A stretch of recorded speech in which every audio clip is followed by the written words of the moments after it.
आप सबका स्वागत है, आप सबका अभिनंदन है। और आप वो लोग हैं जिन्होंने अपनी जगह बनाई है और इसलिए आज उस जगह पे आप हैं, भारत मंडपम।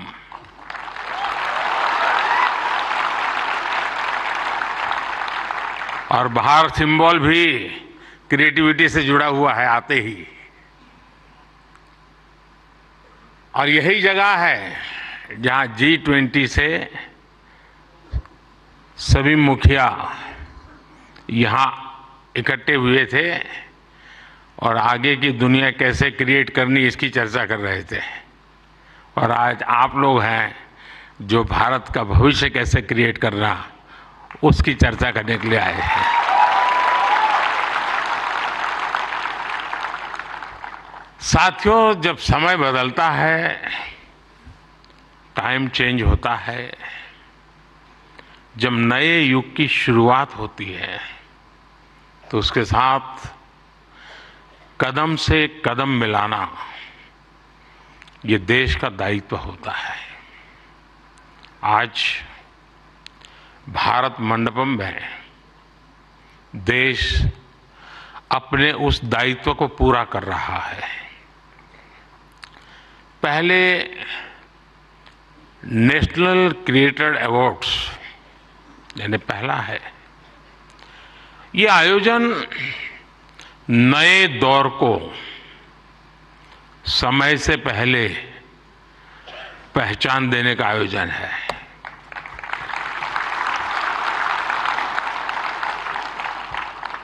और कुछ लोग मुझे कभी कभी पूछते हैं कि आपकी सफलता का रहस्य क्या है, ऐसा मुझे पूछते हैं। मैं हर एक को जवाब नहीं देता हूं।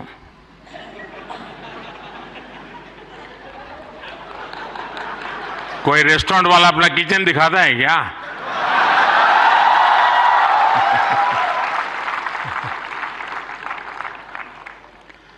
लेकिन आपको मैं बता देता हूं, ईश्वर कृपा है, मैं समय से पहले समय को भांप सकता हूं। और इसलिए ये पहला ऐसा अवार्ड है जो शायद आने वाले दिनों में बहुत प्रमुख स्थान लेने वाला है।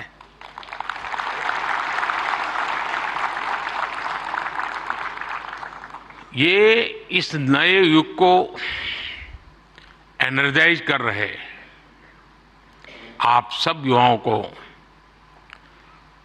सम्मान देना, क्रिएटिविटी को सम्मान देना और समाज की रोजमर्रा की जिंदगी के प्रति जो संवेदनशीलता है उसको सम्मान करने का अवसर है। भविष्य में ये अवार्ड कंटेंट क्रिएटर्स के लिए बहुत बड़ा मोटिवेशन बनेगा। उनके काम को एक बहुत बड़ी पहचान मिलने वाली है। आज जिन्हें नेशनल क्रिएटर्स अवार्ड मिले हैं, मैं उन विजेताओं को तो बधाई देता ही देता हूं, पर जिन्होंने इसमें बढ़ चढ़ करके हिस्सा लिया, क्योंकि बहुत कम समय मिला था, हम ज्यादा इस चीज को पॉपुलर भी नहीं कर पाए थे और मैं नहीं चाहता था कि मैं इसमें और समय गंवाऊं। लेकिन जल्दी जल्दी में भी, इतने कम समय में भी 1.5-2 लाख क्रिएटिव माइंड्स इसके साथ जुड़ जाए, ये मेरे देश की भी एक पहचान बना देता है जी।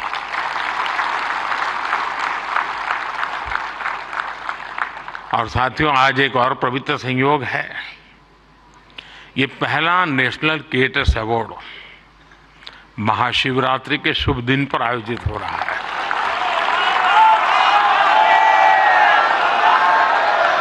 और मेरे काशी में तो शिव जी के बिना कुछ नहीं चलता है।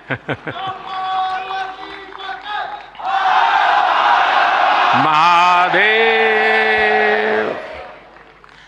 भगवान शिव भाषा, कला और क्रिएटिविटी के जनक माने गए हैं। हमारे शिव नटराज है। शिव के डमरू से माहेश्वर सूत्र प्रकट हुए हैं। शिव का तांडव लय और सृजन की नींव रखता है इतिहास। और इसलिए यहां जो क्रिएटर्स हैं ना, उनके लिए नए सब्जेक्ट मिल जाएंगे। महाशिवरात्रि के दिन ये आयोजन अपने आप में बहुत बड़ा सुखद संयोग है और मैं आपको भी और देशवासियों को भी महाशिवरात्रि की बहुत बहुत शुभकामनाएं देता हूं।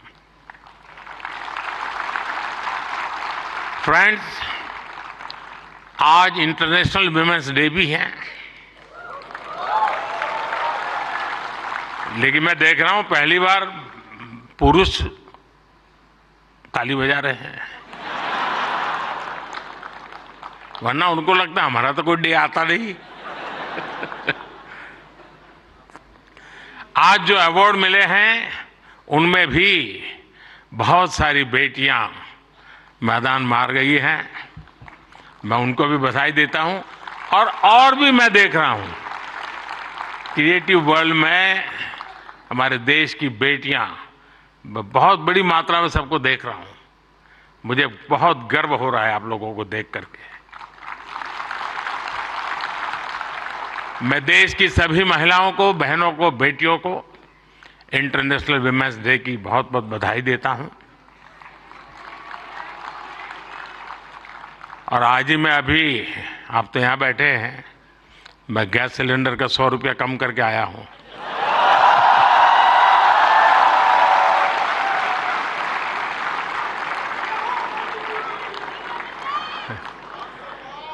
साथियों, किसी भी देश की जर्नी में किसी एक पॉलिसी डिसीजन या एक अभियान का कैसे मल्टीप्लायर इफेक्ट होता है, ये आप सबको देख करके पता चलता है।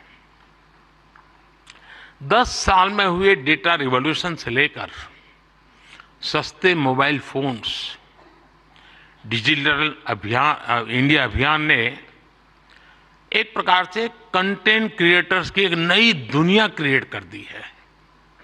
और पहली बार ऐसा हुआ होगा जब किसी सेक्टर की युवा शक्ति ने सरकार को प्रेरित किया हो, सरकार को मजबूर किया हो कि कब तक बैठे रहोगे, इसको भी सोचो। और इसलिए भी आप बधाई के पात्र हो। आज के इस अवार्ड फंक्शन का क्रेडिट अगर किसी को जाता है तो भारत के मेरे युवा मन को, हर डिजिटल कंटेंट क्रिएटर को जाता है। साथियों, भारत का हर कंटेंट क्रिएटर एक और बात को रिप्रेजेंट करता है। हमारे युवाओं को अगर सही दिशा मिले तो वो क्या कुछ नहीं कर सकते हैं। आपने कंटेंट क्रिएशन का कोई कोर्स नहीं किया है ही नहीं तो क्या करोगे।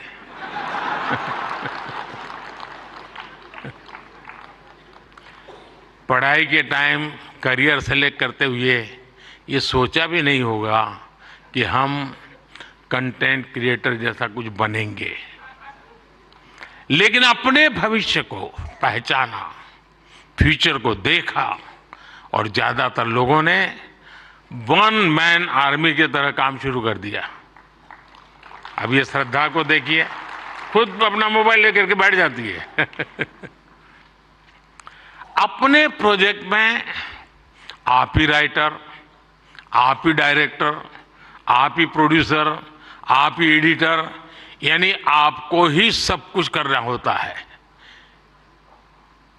यानी एक प्रकार से इतनी टैलेंट एक जगह पे जमा हो जाए और फिर वो जब प्रकट हो तो उसका सामर्थ्य कितना हो सकता है, अंदाज लगा सकते हैं।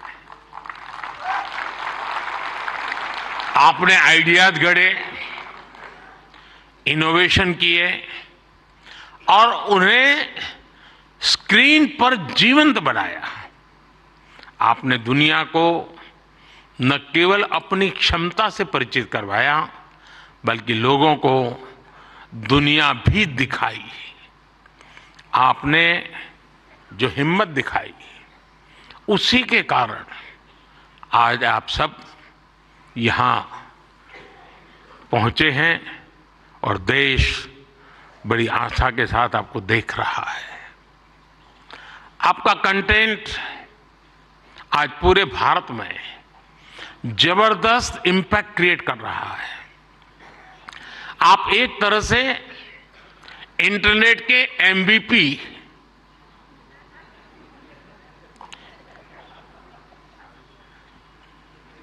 ठीक है ना?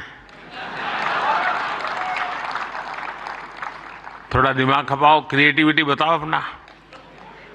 जब मैं आपको एमवीपी कहता हूं मतलब मोस्ट वैल्यूएबल पर्सन बन गए हैं। साथियों, आप सभी जानते हैं कि जब कंटेंट और क्रिएटिविटी आपस में कोलैबोरेट करते हैं तो इससे एंगेजमेंट बढ़ती है। जब कंटेंट डिजिटल से कोलैब करता है तो ट्रांसफॉर्मेशन आता है। जब कंटेंट पर्पस से कोलैब करता है तो इससे इंपैक्ट दिखता है। और आज जब आप लोग यहां आए हैं तो मुझे भी बहुत सारे विषयों पर आप लोगों से कोलैब रिक्वेस्ट करनी है।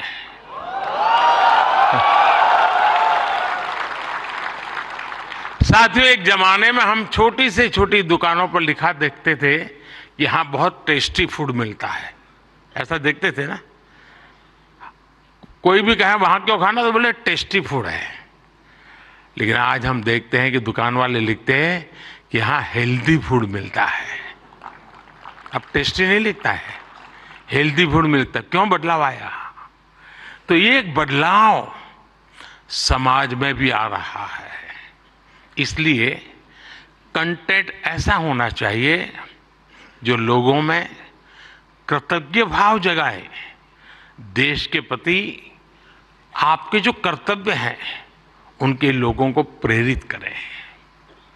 और आपके कंटेंट का यही डायरेक्ट मैसेज हो, ये जरूरी नहीं है। आप कंटेंट क्रिएट करते हुए इसका ध्यान रखेंगे तो इनडायरेक्टली भी उसमें जरूर झलकेगा। आपको ध्यान होगा, लाल किले से मैंने बेटियों के अपमान का विषय उठाया था। एक बार मैंने ये भी कहा था कि आप बेटी शाम को घर आती है तो पूछते हैं क्यों देर से आई, कहाँ गई थी, क्यों जल्दी घर नहीं आई।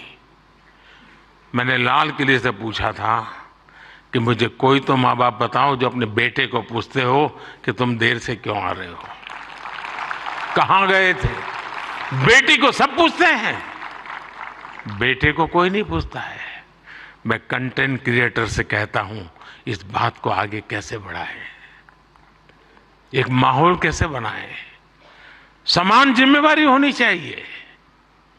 बेटी देर से आए तो भूकंप हो जाए और बेटा देर से आए, बेटा खाना तो खाया था ना, क्यों भाई। कहने का मेरा मतलब है साथियों कि हमने समाज के साथ जुड़ना है और इस भावना को घर घर पहुंचाने में आप जैसे साथी बहुत अच्छे ढंग से इसको कर सकते हैं। देखिए, आज महिला दिवस पर आप इस संकल्प को फिर दोहरा सकते हैं। हमारे देश की नारी शक्ति का सामर्थ्य कितना ज्यादा है, वो भी आपके कंटेंट का हिस्सा, प्रमुख हिस्सा हो सकता है। मैं जरूर दावे से कहता हूं जी, आप में से कोई थोड़ा क्रिएटिव माइंड के साथ सुबह से रात तक माँ क्या करती है उसी को थोड़ा रिकॉर्ड करके उसको एडिट करके रखें। देखने वाले उस परिवार के बच्चे चौंक जाएंगे, अच्छा माँ इतना काम करती है। एक साथ करती हैं, यानी आपके पास एक ताकत है, आप इसको ऐसे प्रस्तुत कर सकते हैं। उसी प्रकार से जैसे गांव की जो जिंदगी है, आपने देखा होगा इकोनॉमिक एक्टिविटी में गांव की महिलाएं बहुत बड़ी मात्रा में जुड़ी हुई थी। ये वेस्टर्न लोगों की जो सोच है ना कि भारत में वर्किंग वुमेन नहीं है, अरे भाई वर्किंग वुमेन छोड़, भारत में महिला है तभी तो संसार चल पा रहा है जी।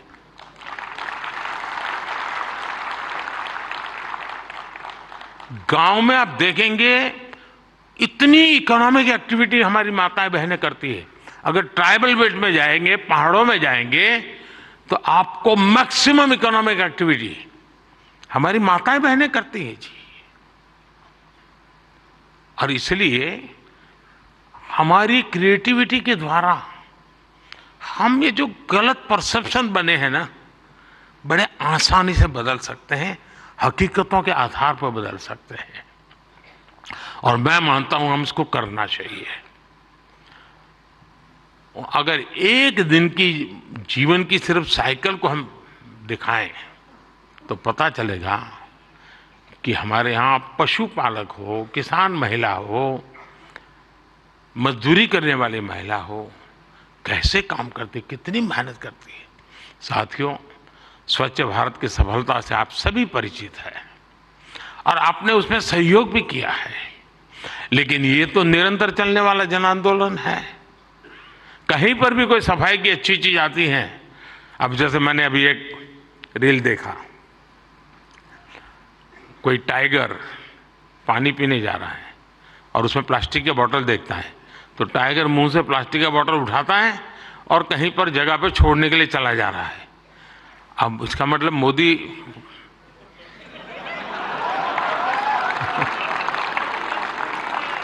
किस किस से बात पहुंचाता है, समझ गया ना?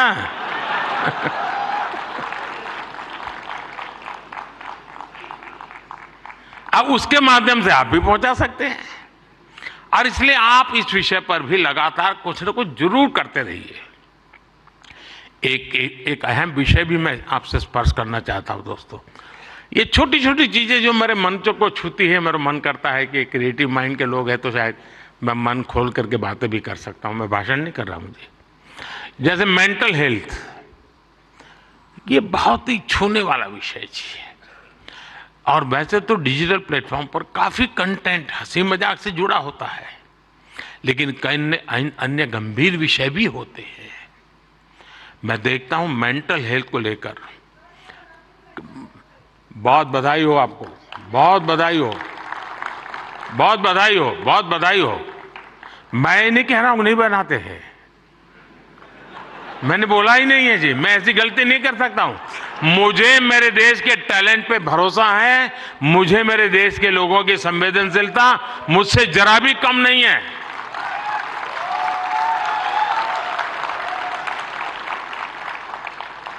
लेकिन ये ऐसे और जो लोग इस प्रकार से सोचते हैं वो ज्यादा क्रिएटिव है, ऐसा मैं कह सकता हूं।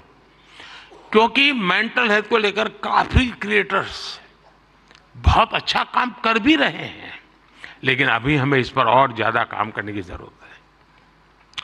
और हो सके तो लोकल लैंग्वेज, गांव के अंदर एक परिवार में अगर ऐसा बच्चा है, उनके लिए क्या हो सकता है। बड़े शहर में 5 स्टार दुनिया में तो होगा, क्योंकि उनकी जिंदगी में ये बहुत जरूरी है जी।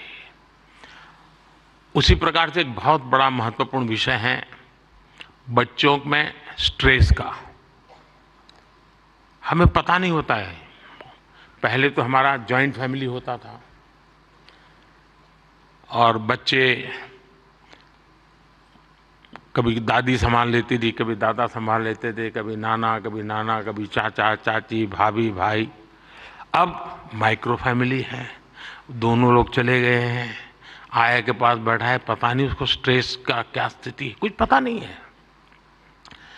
अब जैसे एग्जाम का समय होता है, स्टूडेंट्स में रिजल्ट को लेकर के चिंता बहुत बढ़ जाती है, सांस फूलने लग जाती है। रिजल्ट आने वाला, फोन पर दोस्तों तो कह रहे जैसे रिजल्ट अभी आ गया हो, लेकिन धीरे धीरे धीरे पारा गर्म हो जाता है। मैंने कोई 12-15 साल पहले एक छोटी सी फिल्म देखी थी।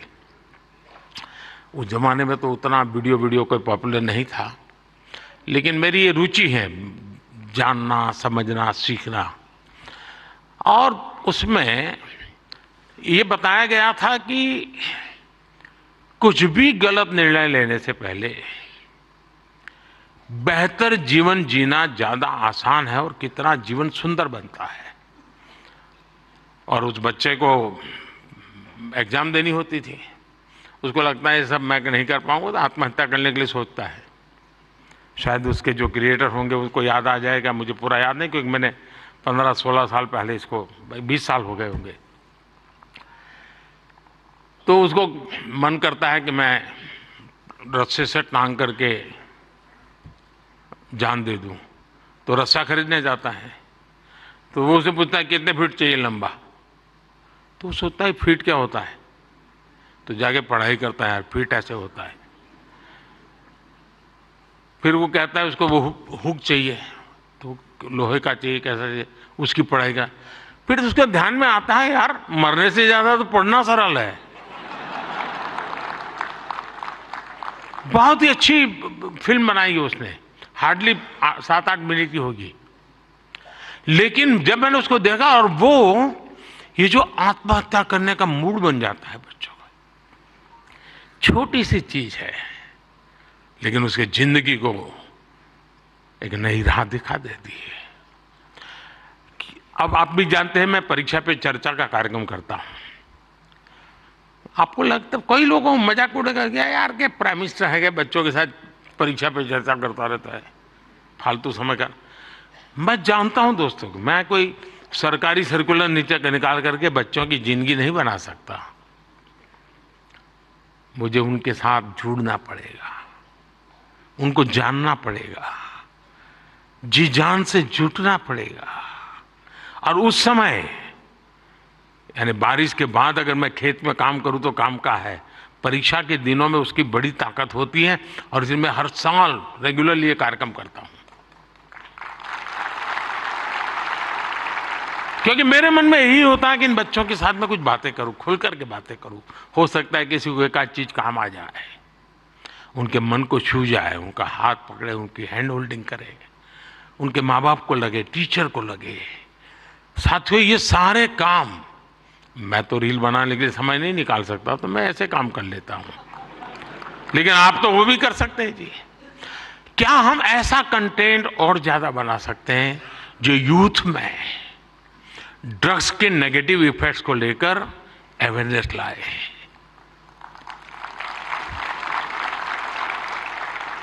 हम बिल्कुल दावे से क्रिएटिव वे में समझा सकते हैं कि drugs is not a cool for youth.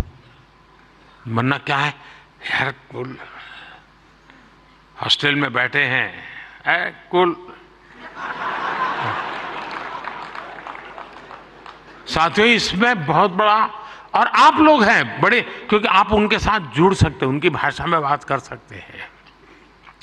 साथियों अगले कुछ दिनों में लोकसभा के चुनाव होने जा रहे हैं। आप ये मत सोचिए कि आज का ये इवेंट इसके लिए है।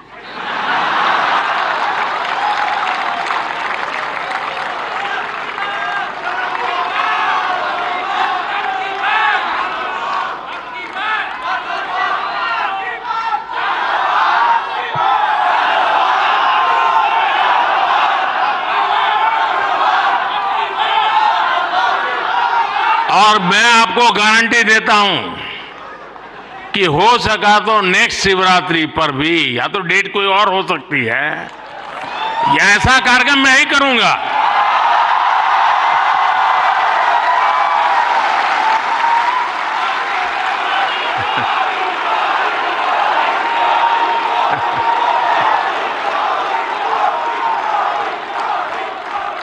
लेकिन मैं लोकसभा चुनाव का विषय उस अर्थ में नहीं लाया हूं, क्योंकि मुझे भरोसा है मुझसे ज्यादा मेरे लिए आप मरते हैं।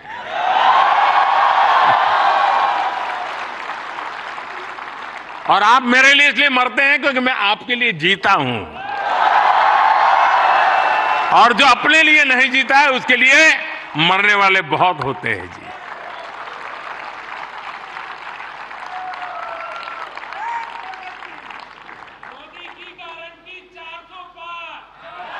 वो मोदी की गारंटी नहीं है, 140 करोड़ देशवासियों की गारंटी है।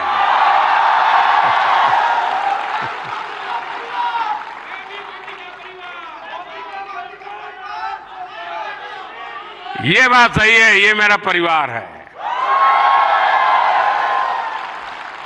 साथियों, मैं जो लोकसभा चुनाव की बात कर रहा था, और एक क्रिएटिव वर्ल्ड के लोग बहुत बड़ा काम कर सकते हैं। क्या हम ऐसा कुछ कर सकते हैं कि हमारे यूथ और खास करके हमारे फर्स्ट टाइम वोटर, उनको हम जागरूक करने के लिए क्या कर सकते हैं, और उसको पता हो कि वोट देना यानी किसी को जिताना हराने का काम नहीं है जी। वोट देने का मतलब है तुम इतने बड़े देश की निर्णय प्रक्रिया के हिस्सेदार बने हो। तुम देश का भविष्य बनाने वाले एक महत्वपूर्ण पार्टनर हो। ये उस तक पहुंचना जरूरी है जी। उसको कभी ये मत कहिए किसको वोट दो, लेकिन आप उसको जरूर कहिए कि वोट तो देना ही चाहिए। वो तय करेगा किसको देना किसको नहीं देना, वो तय करेगा, लेकिन वोट देना चाहिए, ये उसको जरूर कहना चाहिए। और मैं मानता हूं हमारे देश में, दुनिया के देश जहां जैसे जैसे समृद्धि बढ़ती गई, वोटिंग पैटर्न घटती गई। दुनिया में देश समृद्ध हुए, लेकिन अलग अलग व्यवस्थाओं ने समृद्धि तक ले गए और बाद में लोकतंत्र की दिशा में गए। भारत 100% लोकतंत्र के ही अधिष्ठान को लेकर के समृद्ध राष्ट्र बनने के सपने को लेकर के चला है, और दुनिया के लिए मॉडल बनने वाला है जी। ये दुनिया के लिए बहुत बड़ा मॉडल बनने वाला है, लेकिन उसमें मुझे मेरे देश के नौजवानों की भागीदारी चाहिए। 18, 19, 20, 21 साल के देश। साथियों, हम अपने आसपास देखते हैं कि जो दिव्यांगजन होते हैं, स्पेशली एबल्ड होते हैं, उसमें बहुत प्रतिभा होती है, टैलेंट होता है। आप उनके लिए भी एक बड़ा माध्यम बन सकते हैं, उन्हें सपोर्ट कर सकते हैं।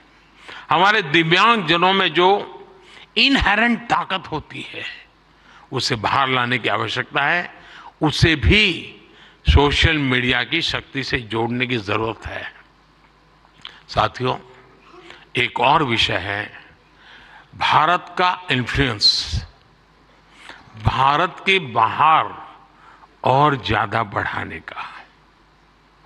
आज दुनिया में आप में से जो भी परिचित होंगे विश्व के साथ, आज भारत का तिरंगे का बहुत आन बान शान है, भारत के पासपोर्ट की आन बान शान है कि नहीं है? है ना? आपने देखा होगा यूक्रेन से बच्चे जब निकल रहे थे, तिरंगा झंडा दिखा दिया, काम चल जाता था जी।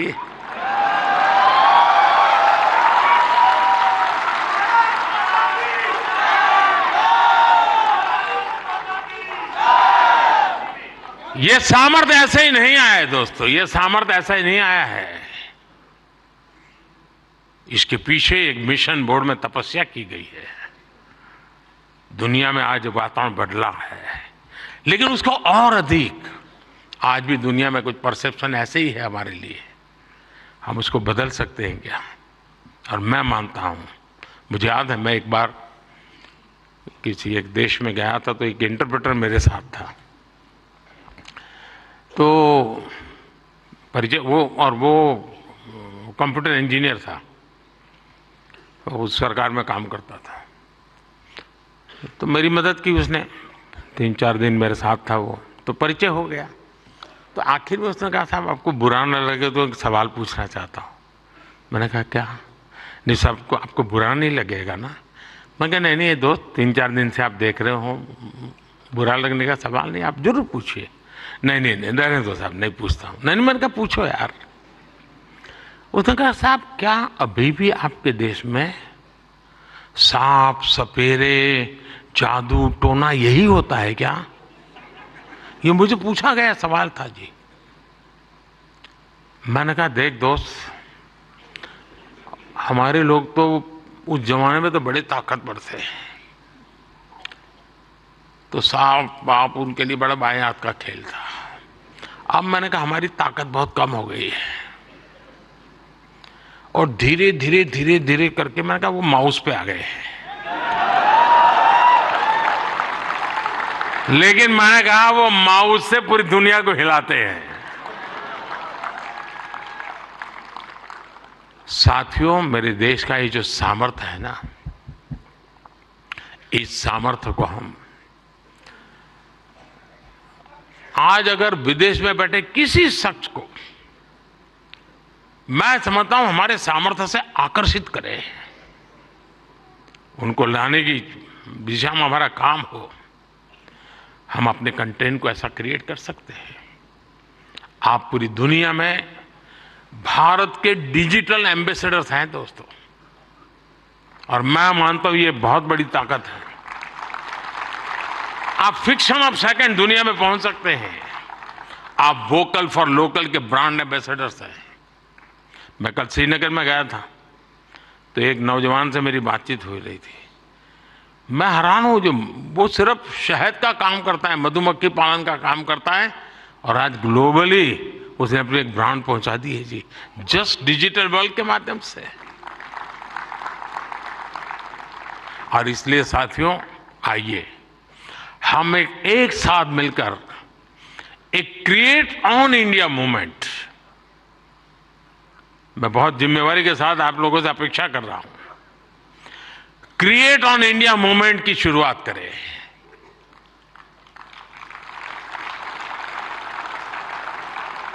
हम भारत से जुड़ी स्टोरीज को, भारत की संस्कृति को, भारत के हेरिटेज और ट्रेडिशंस को पूरी दुनिया से शेयर करें। हम भारत की अपनी स्टोरी सबको सुनाएं। Let us create on India and create for the world.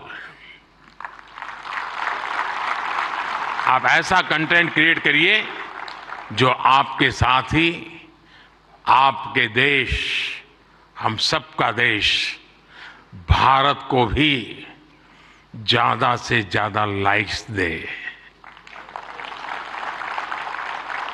और इसके लिए हमें ग्लोबल ऑडियंस को भी एंगेज करना होगा। दुनिया की यूनिवर्सिटीज के साथ, दुनिया के नौजवानों के साथ जुड़ना होगा। आज पूरी दुनिया में लोग भारत के बारे में जानना चाहते हैं। आप में से कई लोग विदेशी भाषा को जानते हैं, नहीं जानते होंगे तो एआई की मदद से काम हो सकता है। कुछ लोग सीख भी सकते हैं। आप ज्यादा से ज्यादा यूएन लैंग्वेज में, जर्मन, फ्रेंच, स्पेनिश जैसे लैंग्वेजेस में कंटेंट बनाएंगे तो आपकी और भारत की भी रीच बढ़ेगी। हमारे अड़ोस पड़ोस के देश हैं, उनकी भाषाओं में हम कुछ करें, हमारी एक अलग पहचान बनेगी। और आपने देखा होगा पिछले दिनों बड़ा महत्वपूर्ण डिसीजन हमने लिया है। मैं भी कुछ दिन पहले बिल गेट्स के साथ गप्पे मार रहा था, तो ऐसे ही एआई वगैरह सारे विषयों पे बहुत चर्चा निकली। कभी उसके विषय में जरूर आपको पता चलेगा। लेकिन हमने अभी कल ही एक डिसीजन लिया है। हम एआई मिशन को, और मैं मानता हूं दुनिया देख रही है कि भारत एआई में क्या काम करेगा, क्योंकि भारत लीड करेगा, मान के चलिए दोस्तों, क्योंकि मैं आपके भरोसे बोल रहा हूं। उसी प्रकार से आपने देखा होगा सेमीकंडक्टर, जिस प्रकार से भारत सेमीकंडक्टर की दुनिया में आगे बढ़ रहा है, और मैं बताता हूं कि हम 2G 4G वगैरह में बहुत पीछे रह गए, 5G में हमने लीड कर लिया।